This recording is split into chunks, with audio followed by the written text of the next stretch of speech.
അസ്സലാമു അലൈക്കും വറഹ്മത്തുള്ളാഹി വബറകാതുഹു. ബിസ്മില്ലാ അൽഹംദുലില്ലാ വസ്സലാത്തു വസ്സലാമു അലാ റസൂലില്ലാ വഅലാ ആലിഹി വസഹ്ബിഹി അജ്മഈൻ അമ്മാ ബഅദ്. റബ്ബിശ്റഹ് ലി സദ്രി വയസ്സിർ ലി അംരി വഹ്ലുൽ ഉഖ്ദതം മിൻ ലിസാനി യഫ്ഖഹു ഖൗലി. അൽഹംദുലില്ലാ, അള്ളാഹുവിൻ്റെ അതിമഹത്തായ തൗഫീഖ് കൊണ്ട് ഷിഫ ഖുർആൻ തഫ്സീർ ക്ലാസിൻ്റെ 22ാമത്തെ ദിവസത്തിലാണ് നമ്മളുള്ളത്.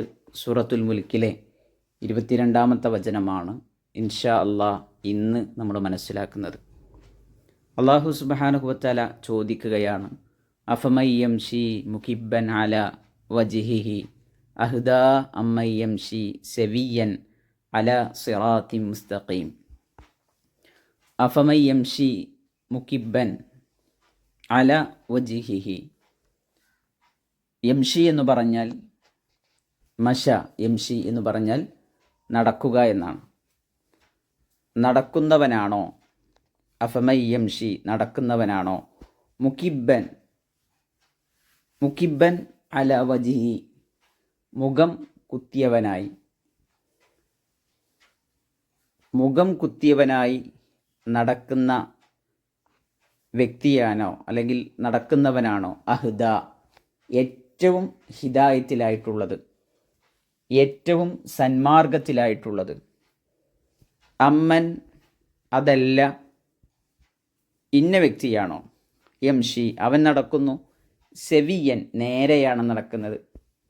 മുഖം കുത്തിയിട്ടല്ല, നേരെയാണ് നടക്കുന്നത്, നിവർന്നുകൊണ്ടാണ് നടക്കുന്നത്. അല സിറാത്തി മുസ്തഖീം, എവിടെ? സിറാത്തുൽ മുസ്തഖീമിലൂടെ, നേരായ പാതയിലൂടെ.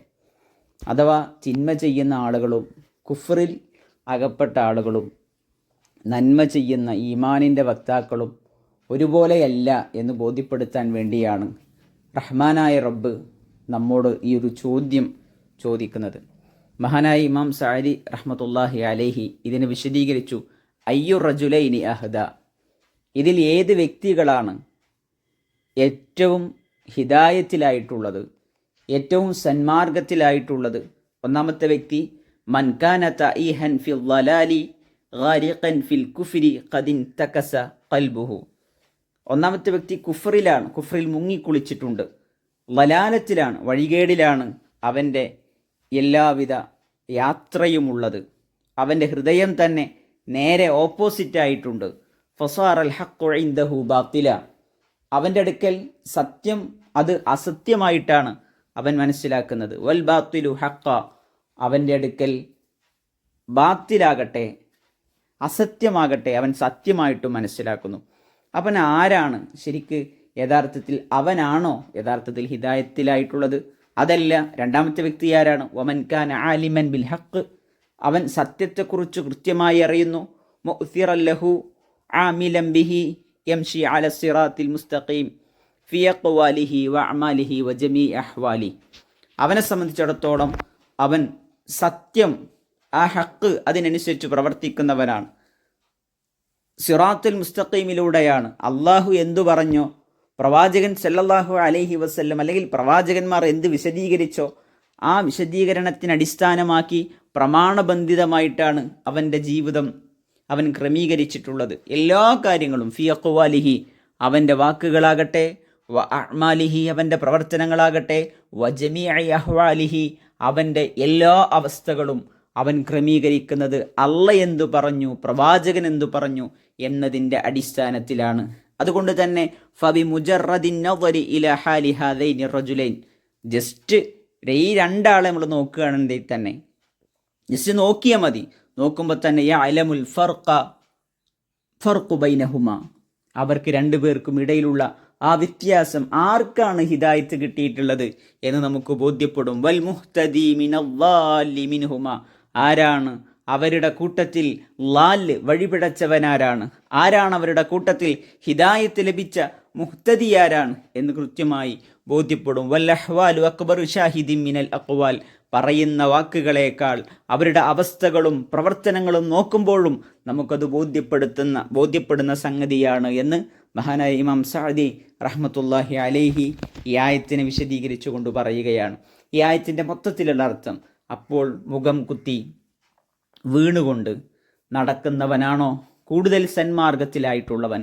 അതല്ലെങ്കിൽ നേരായ പാതയിലൂടെ നിവർന്ന് നടന്നു പോകുന്നവനാണോ എന്നുള്ളതാണ് റബ്ബിൻ്റെ ചോദ്യം. പ്രിയപ്പെട്ട സഹോദരിമാരെ, ഈ ആയത്തിനെ നമ്മുടെ ജീവിതത്തിലേക്ക് നമ്മൾ കണക്ട് ചെയ്യുമ്പോൾ നമ്മൾ മനസ്സിലാക്കേണ്ട ഏറ്റവും പ്രധാനപ്പെട്ട ഒരു പാഠം, നമുക്ക് ജീവിതത്തിൽ സമാധാനം എപ്പോഴാണ് കിട്ടുക? എപ്പോഴാണ് ജീവിതത്തിൽ സമാധാനം കിട്ടുക? മുഖബുദ്ധി നടക്കുന്ന വ്യക്തി ചുറ്റുമുള്ള കാഴ്ചകൾ അവന് കാണാൻ കഴിയില്ല. അവൻ തിന്മകളിലാണ്, അവൻ ഹറാമിലാണ്, അവൻ കുഫ്രിലാണ്, അവൻ പാപങ്ങളിലാണ്, അവൻ ദുനിയാവിൻ്റെ പിന്നാലെ നെട്ടോട്ടമോടുകയാണ്. അവിടെ അള്ളാഹു സുബ്ഹാനഹു വ തആലയുടെ അത്ഭുതങ്ങൾ അവന് കാണാൻ പറ്റണില്ല. കാരണം അവൻ്റെ മുഖം അവൻ താഴേക്ക് കുത്തിവെച്ചിരിക്കുന്നു. അങ്ങനെയാണ് അവൻ ജീവിക്കുന്നത്. അവൻ അള്ളാഹുവിൻ്റെ ദൃഷ്ടാന്തങ്ങളിലേക്ക് നോക്കുന്നില്ല, അള്ളാഹുവിൻ്റെ അത്ഭുതങ്ങളിലേക്ക് നോക്കുന്നില്ല. അള്ളാഹു നൽകിയ കോടാനുകോടി നിഅമത്തുകളെ, അനുഗ്രഹങ്ങളെ കാണാൻ അവന് സാധിക്കുന്നില്ല. അവനെപ്പോഴും പരാതികളിലാണ്, അവനെപ്പോഴും പരിഭവങ്ങളിലാണ്, അവനെപ്പോഴും ദുനിയാവിൻ്റെ നെട്ടോട്ടത്തിൻ്റെ പിന്നാലങ്ങളിലാണ്. അവൻ ഈ ദുനിയാവിൻ്റെ ആസ്വാദനങ്ങളുടെ പിന്നാലെയാണ്. അവൻ്റെ മുമ്പിൽ അള്ളാഹുവിൻ്റെ കൽപ്പനകൾക്ക് അവനൊരു വിലയും കൊടുക്കുന്നില്ല. അവനെ സംബന്ധിച്ചിടത്തോളം അവൻ എപ്പോഴും പേടിയിലാണ്, ബേജാറിലാണ്. എന്നാൽ നിവർന്നു നിൽക്കുന്ന ഒരു വിശ്വാസി അള്ളാഹുവിൻ്റെ അനുഗ്രഹങ്ങൾ അത് കാണാനും അതിൻ്റെ വില മനസ്സിലാക്കാനും അങ്ങേയറ്റം സമാധാനിക്കാനും അൽഹംദുലില്ലാ എന്ന് പറയാനും അവന് സാധിക്കും എന്നുള്ളതാണ്. അതാണ് ശരിക്ക് യഥാർത്ഥത്തിൽ ഏറ്റവും വലിയ ഹിദായത്തായിട്ടുള്ളത്. പ്രിയപ്പെട്ട സഹോദരിമാരെ, നമ്മൾ ആലോചിക്കുക, നമ്മുടെ ദിശ ഏതു ഭാഗത്തേക്കാണ്? നമ്മൾ നന്മയുടെ വഴിയിലാണോ? നമ്മൾ ആത്മവിചാരണക്കെടുക്കേണ്ട ഒരു ആയത്ത് കൂടിയാണിത്. നമ്മൾ ഹിദായത്തിൻ്റെ വഴിയിൽ ഈ പറഞ്ഞ രണ്ട് വിഭാഗങ്ങളിൽ ഏത് വിഭാഗത്തിലാണ്? നമ്മൾ അള്ളാഹിൻ്റെ അനുഗ്രഹങ്ങൾ കാണില്ല, അള്ളാഹ് പറഞ്ഞത് കേൾക്കണില്ല, അള്ളാഹുവിൻ്റെ കൽപ്പനകൾക്ക് നമ്മൾ വില കൊടുക്കുന്നില്ല. ആ അവസ്ഥയാണോ നമ്മുടെ ജീവിതത്തിലുള്ളത്? അതല്ല, റഹ്മാനായ റബ്ബിൻ്റെ കൽപ്പനകൾക്ക് വില കൊടുത്ത്, എന്തിനേക്കാളുമേറെ അതിന് വില കൊടുത്ത് മുന്നോട്ട് പോകുന്ന അവസ്ഥയാണ് നമുക്കുള്ളത്. ആത്മപരിശോധന നടത്തി നമ്മൾ തിരുത്തേണ്ട കാര്യങ്ങൾ തിരുത്തി റബ്ബിലേക്ക് മടങ്ങാൻ നമ്മൾ തയ്യാറാകുക. അള്ളാഹു അനുഗ്രഹിക്കുമാറാകട്ടെ. ബറക്കല്ലാഹു ഫീക്കും. അസ്സലാമു അലൈക്കും വറഹ്മത്തുള്ളാഹി വബറകാതുഹു.